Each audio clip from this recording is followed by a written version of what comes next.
and surpassed entering and perfect Dharma is rarely met with, even in 100,000 million kalpas, having it to see and listen to remember and accept. I vow to taste the truth of the Tathagata's words. Thank you for being here today, and thank you for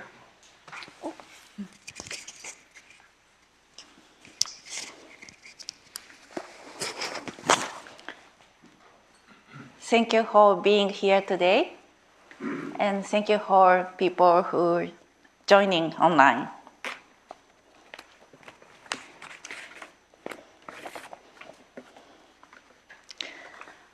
First, I'd like to ask how many of you here today are practicing Zen maybe less than a year? Please raise your hands. And how about more than 5 years?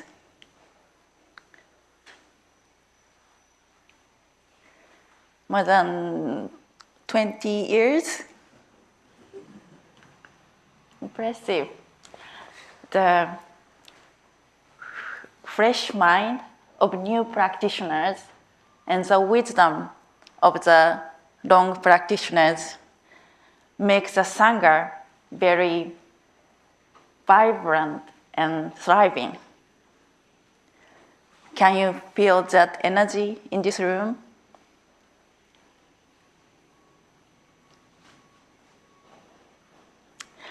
And let me ask one more question. Do you have any family members think you are a little bit unusual? Yes, yes. Or your whole member practices Zen, so everyone is equally weird? So far, can you understand my English?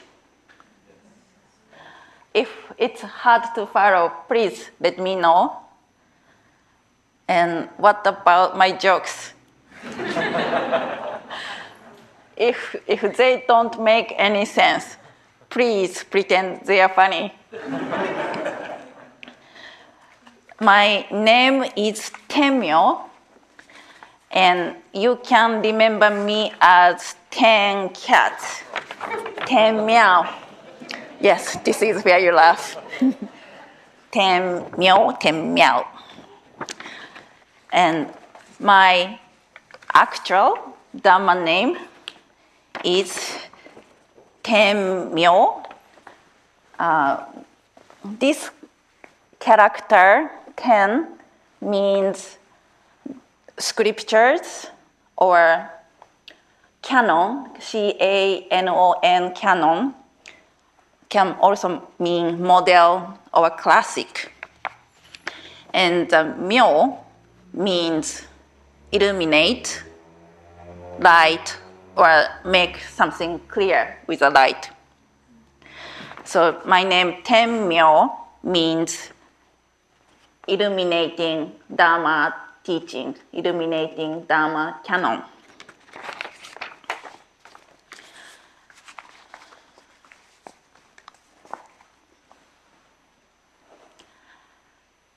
I now work for Soto Zen Buddhism International Office.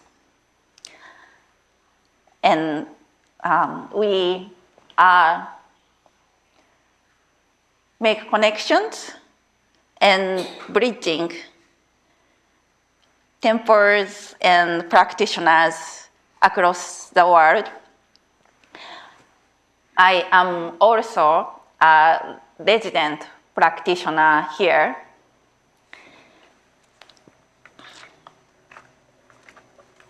And I feel nothing is more joyful than practicing together with Dharma friends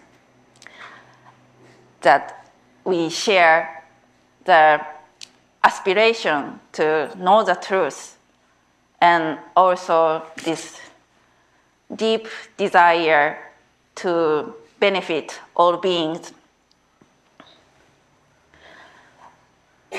There is a story from old Buddhist scripture that Ananda, do you know Ananda? Ananda is Buddha's cousin and also a very devoted attendee to Buddha.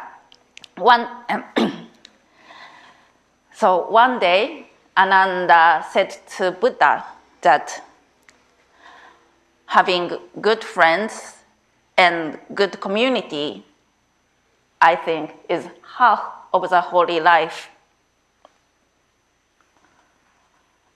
Hearing that Buddha answered back to Ananda that having good friends and having good community is not half the holy life. It is the whole of the holy life. Being part of the Sangha here and being here today with all of you, that reminded me of this story very deeply.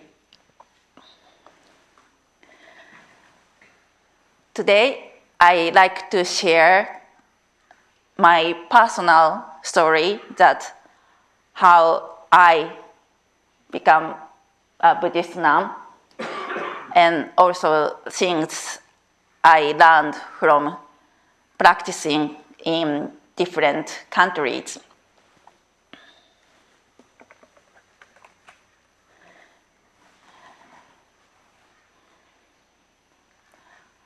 My personal journey, I describe it a journey from zero to infinity. Zero means I started from depression and self-loss, and now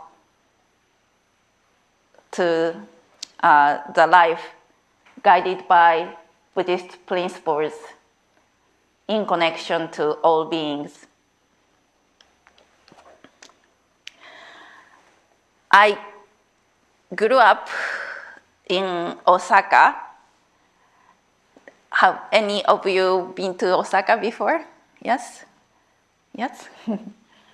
It's a big city and many concrete buildings, not so many green. My family lived in second floor of a 7-story apartment, and below us, my family ran a liquor store selling alcohol. And in front of our apartment, there's a very big road. So there were cars, very noisy all through the day. So it was a life that little separated from nature, natural environment.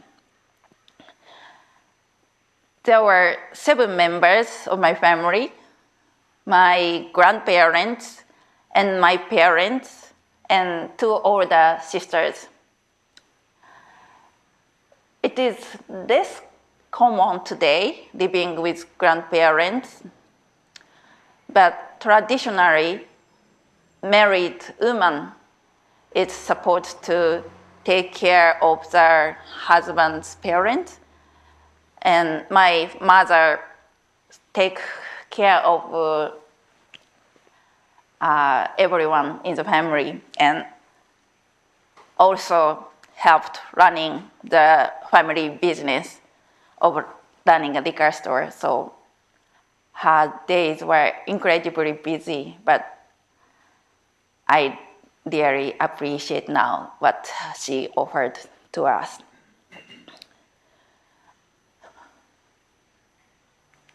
My grandparents survived World War II, and the trauma and the scars from that hardship, I think, shaped the family atmosphere.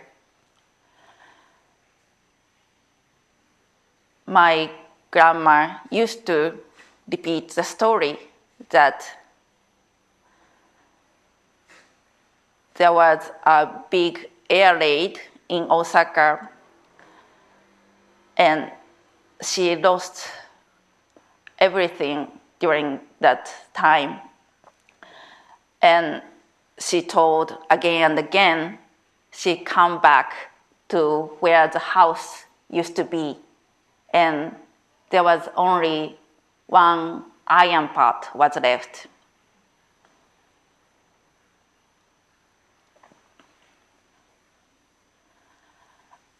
Because of that experience, my grandparents, especially my grandma, was so attached to money. So the atmosphere of my family is more about survival and how to protect oneself and one's family from harsh environment. It is not about living in connection, serving to all beings, but more, survival about. My family is Buddhist. They follow funerals and memorial services for Buddhist traditions, but not particularly religious.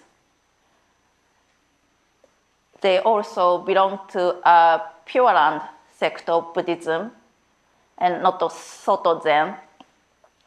So I think my family think me also a little bit weird, maybe very unusual. I think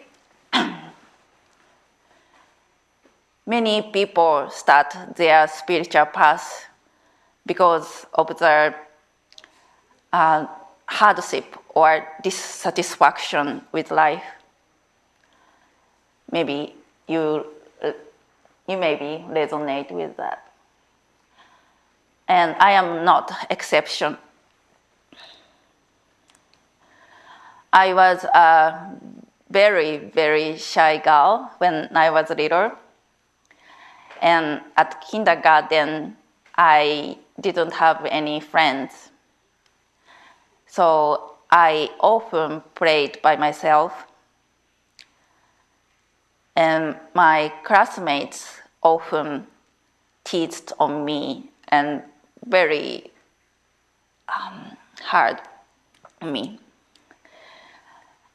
I hoped it's gonna change entering elementary school, from kindergarten to elementary school, but I felt I was in the bottom of social hierarchy at school.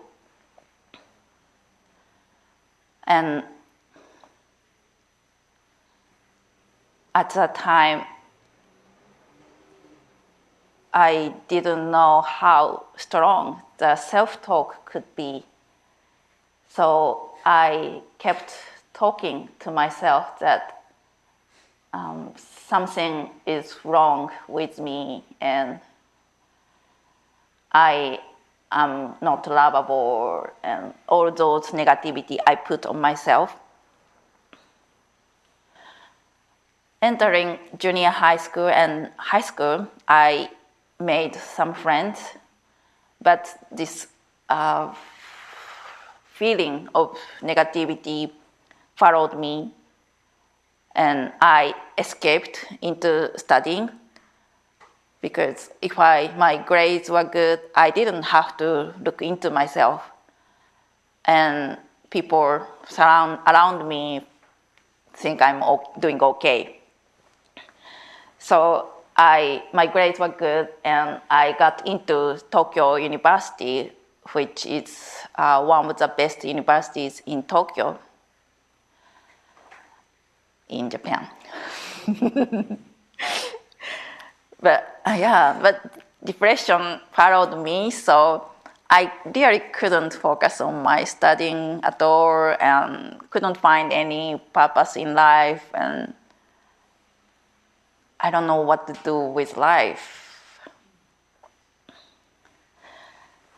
And hoping that having family would help to feel some meaning in life, I got married to my ex-partner, and he was working in New York at the time, so I then moved to New York. He moved around many places, so I went together Scotland, and he back to Boston, so I back to Boston. And that time I decided to go to graduate school because it's gonna help to find a job. And when I applied for a graduate school, I never imagined I met Zen practice there. Sometimes life brings you what you need with the means that you never imagined. I was accepted University of Massachusetts Amherst. I was studying biology. And in Western Massachusetts area, I was so surprised. So many people practice meditation, martial arts, and many Asian healing modalities as well. And gradually, I also joined. I practiced Aikido before in Japan. So I studied Aikido again, and my Aikido friends go sesshin, sitting. So I joined them, go sesshin. Actually, I didn't know the word sesshin before in Japan. And my friend told me, are you really Japanese, not knowing the word sesshin? And yeah. And at first, I wasn't good at sitting, and it's not something you become good at it, but you probably know what I mean. So I was not good at it, or I was not so fond of it either, but somehow I kept doing it. And also, there was a spiritual community nearby my graduate school. The name of the community is Sirius Community, S-I-R-U-S, the star of Sirius. And if I talk about this community, it's going to be another, another talk. So just briefly, it's an eco village. It's a spiritual village, not especially Zen, but like general spirituality community. But the founder was one of the very inspiring best teacher for me. And he passed away, but I'd like to quote from what he wrote. My most important lesson from living in community all these years is this: change will last that is truly sustainable comes from changing consciousness. A new paradigm for a sustainable future grows naturally from connection with our deep nature. Call it what you like.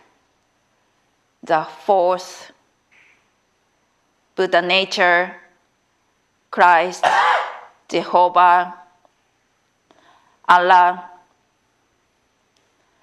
It makes no difference. Once someone has experienced the sacred in themselves and in all life, a commitment to harmony and sustainability follows, and the entire earth and all beings become the community we choose to serve wherever we are.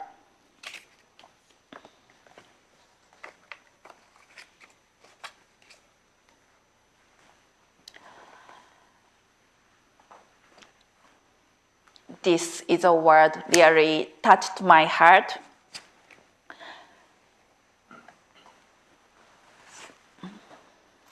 So living in Western Massachusetts, practicing Zazen, also living in spiritual community and exposed to spiritual teachings, I realized that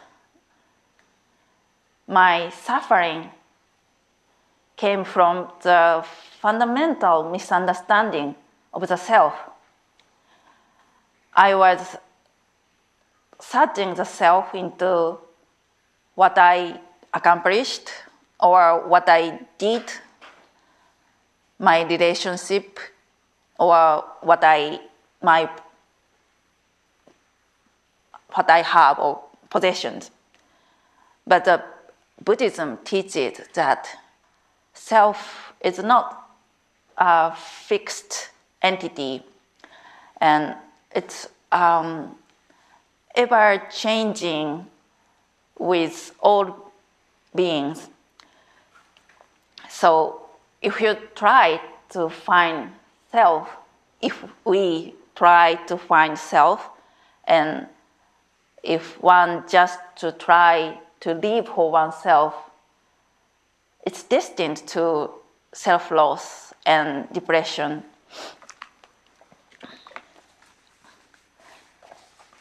Do you know a mathematical sign for infinity? Yeah? So if you try to find the self, just the self, it's like nothing, empty. But in reality, we are connected with all beings. And through that connection, what seems like zero expands into infinity. And that's what we truly are.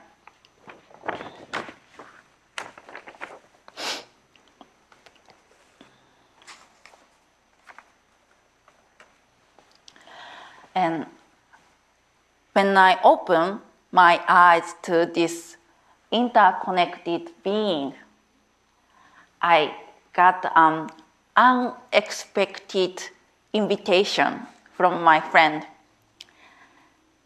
that is to train as a Buddhist nun in Japan. And let me explain a little bit more. So I had a friend at the graduate school, but when I joined the laboratory, she immediately, she go back to Japan very soon. So I don't know her very well, but when my professor is retiring, she comes back, and I find out she is a daughter of a temple family, and family is very dedicated to Zazen. And if you know the name of Gien Inoue, that's one of the famous monks, but they are Inoue family.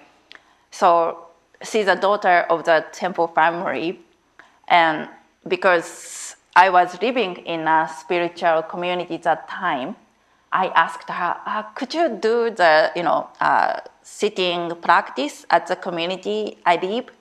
And so she and her sister had a Zazen session at the community I lived. And so through that, our connection deepened. And after half year, she asked me, I'm going to train at the monastery, and would you like to come with me?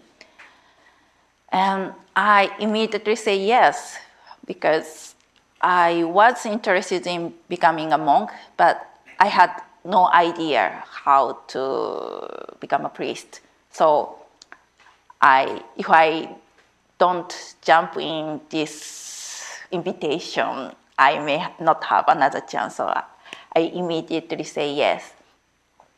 So I go back to Japan, and her father ordained me, and I joined the monastery training. And it was probably not very common, but I met my teacher just 2 days before my ordination.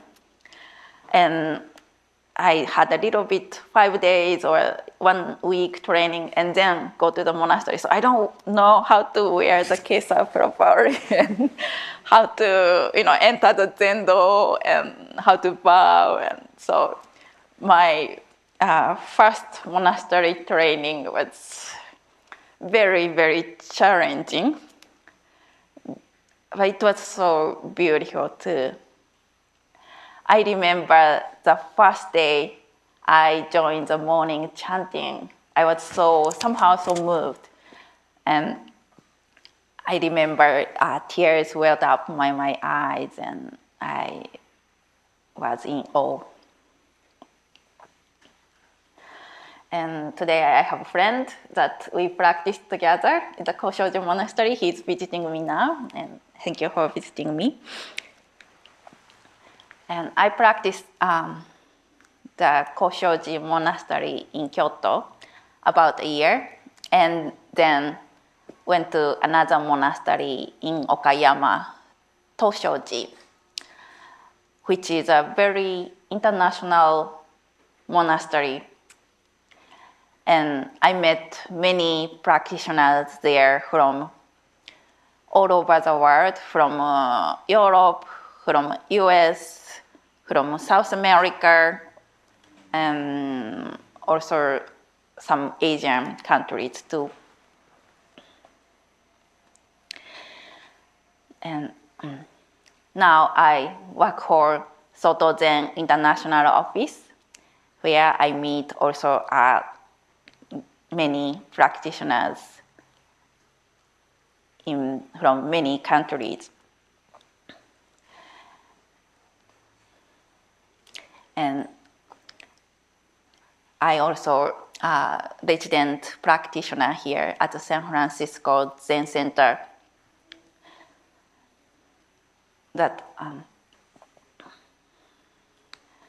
And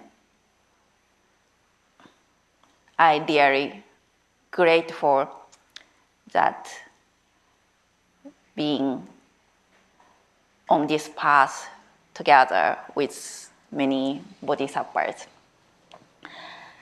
In the Lotus Sutra, there is a chapter that bodhisattva emerging from earth. And in this chapter, Lotus Sutra, there's bodhisattvas emerging from the earth, and they all hold the Dharma together. And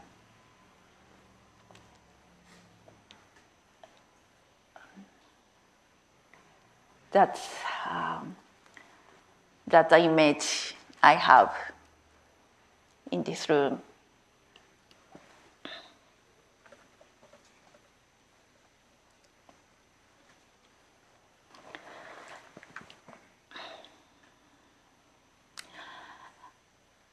Next, I like to share the things I learned practicing in different countries.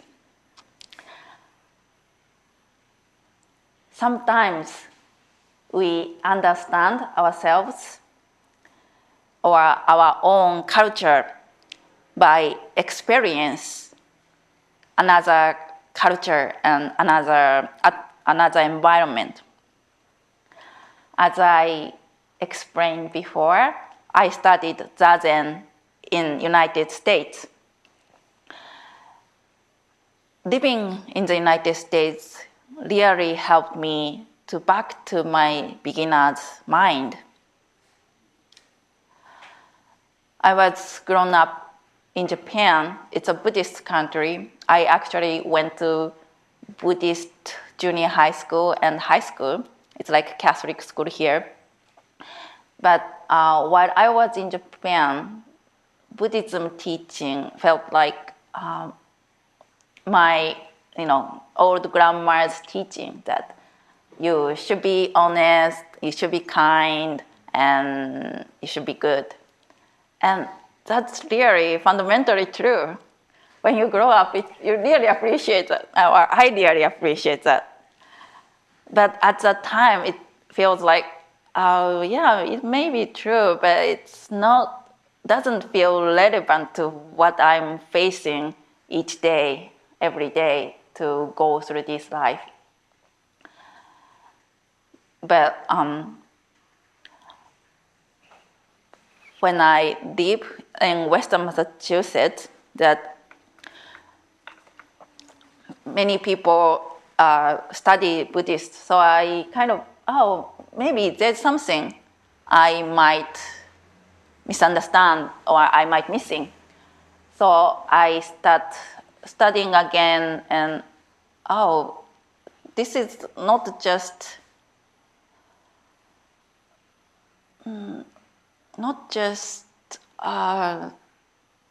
rules, but it's more you can really observe yourself to it and you can really find the truth. So it feels, this is really what we are living day by day. So it's very directly connected to my daily life. And also, reading in English really helped me. In Japan, there's a lot of books about Buddhism. But many of the books are very scholarly, and it's like Latin and Greek to me. But reading in English, it's written in everyday language, so I really could feel the connection, and it's very accessible, and that sparked my curiosity, wanting to study more.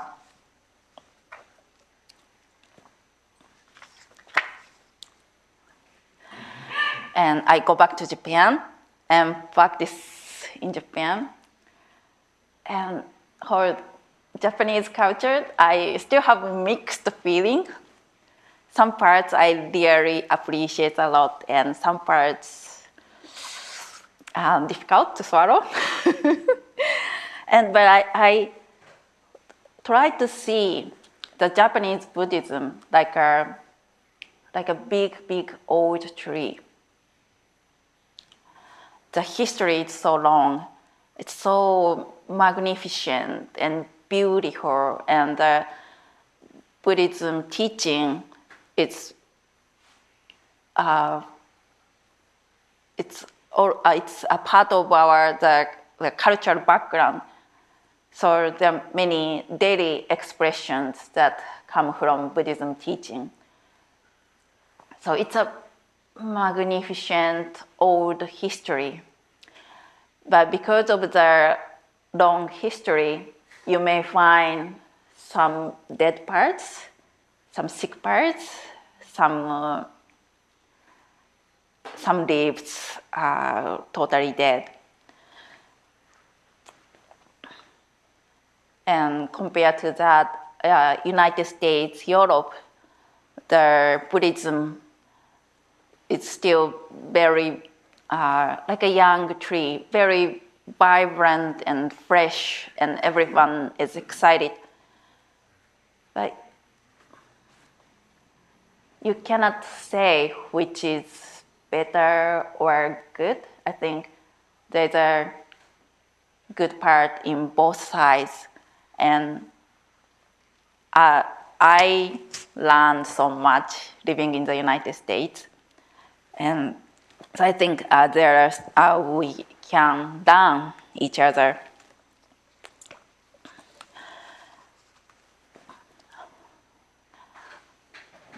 I also had a chance during my monastery training. I was able to practice 3 months in Europe, in different several temples in Netherlands, in Germany, and Switzerland, and France. And I find that in all countries I visited, they say, oh, my country is terrible in this aspect, and Japan is great, or other countries are great in this aspect. And I find it's kind of similar or same that I was saying that, oh, Japan is terrible in this way, whatever. So, it's kind of a universal thing. But what I find practicing at each temple was that the practicing together, like sitting together in the morning, eating together, cleaning together, cooking together, that joy of practicing together, that's always there. And I thought, I don't know what the ideal practice is, but practice, I can trust the practice itself.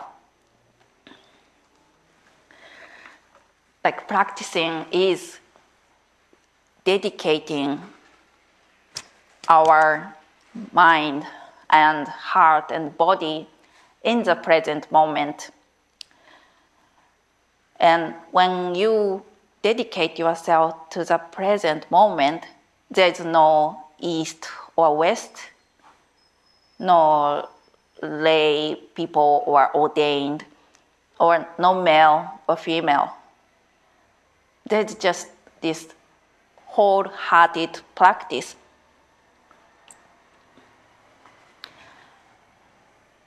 And that's what I learned. So through my traveling, I learned a lot about myself. I learned a lot about what practice is, but we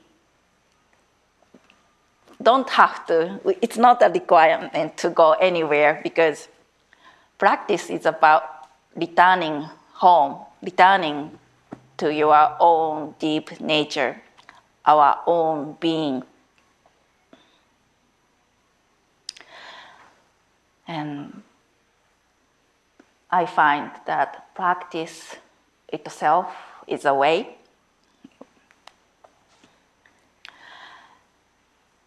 I like to back to the Ananda's quote that having good friends, good community, that supporting each other to grow, to be on this path, is the whole of the holy life.